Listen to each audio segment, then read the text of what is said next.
Mes chers compatriotes, notre pays est en train d'être détruit sous nos yeux. Il est impératif d'agir sans tarder pour empêcher l'irréparable, à savoir la balkanisation du Congo. Une menace imminente qui met en péril notre souveraineté. Nous n'avons plus d'autre alternative. Il est temps de sauver notre nation du spectre d'effondrement. Depuis le 30 juin 1960, notre pays n'a jamais affronté un défi aussi existentiel. La guerre qui ravage actuellement notre territoire menace l'unité de notre nation. Dans ces contextes d'extrême urgence, la cohésion nationale doit s'imposer comme notre priorité politique absolue. Chaque jour, nos villes, nos territoires, nos villages et nos provinces tombent sous le joug des agresseurs, tel un héritage laissé à l'abandon.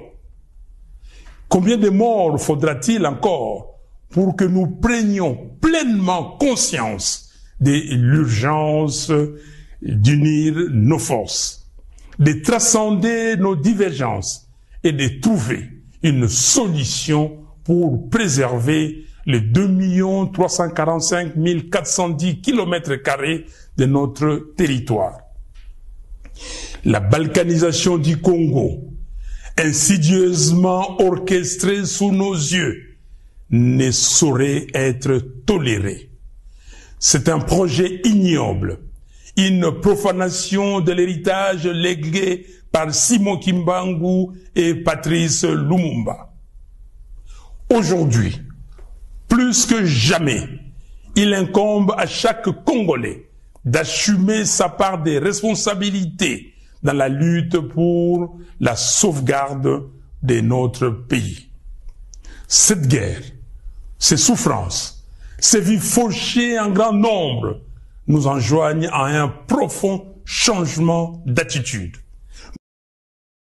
Nous ne pouvons plus nous permettre l'inaction ni la complaisance.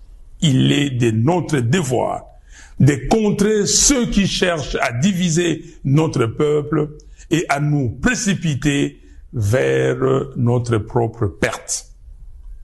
Face à l'ampleur du désastre, la division interne est un luxe que nous ne pouvons plus nous offrir. L'initiative congolo-congolaise, que nous qualifions de processus de Kinshasa, proposée par la CENCO et l'ECC, constitue une opportunité historique pour mettre fin à la guerre et reconstruire notre pays. Ce projet ne se limite pas à un simple appel à la paix.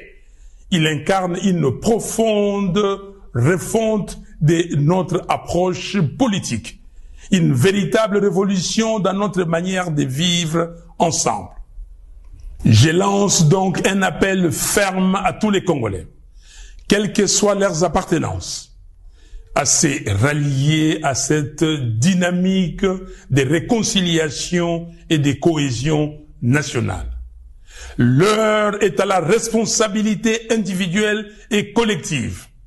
Il est temps d'agir pour sauver notre pays.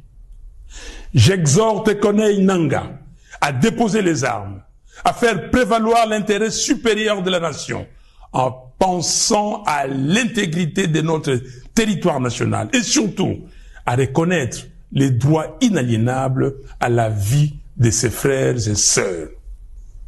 J'en appelle à Joseph Kabila afin qu'il se remémore tout ce que le Congo lui a donné et qu'il s'engage résolument en faveur de la paix.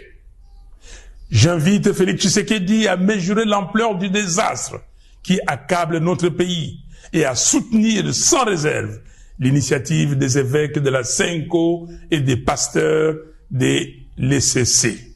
J'encourage enfin l'ensemble des responsables religieux à s'unir derrière ces processus salvateurs pour notre nation. C'est une catharsis.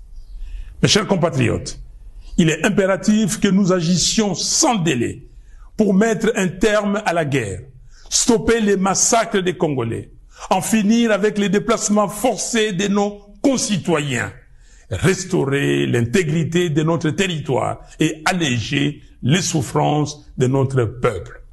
Il est temps de replacer notre nation sur la voie du développement, du progrès et de la dignité.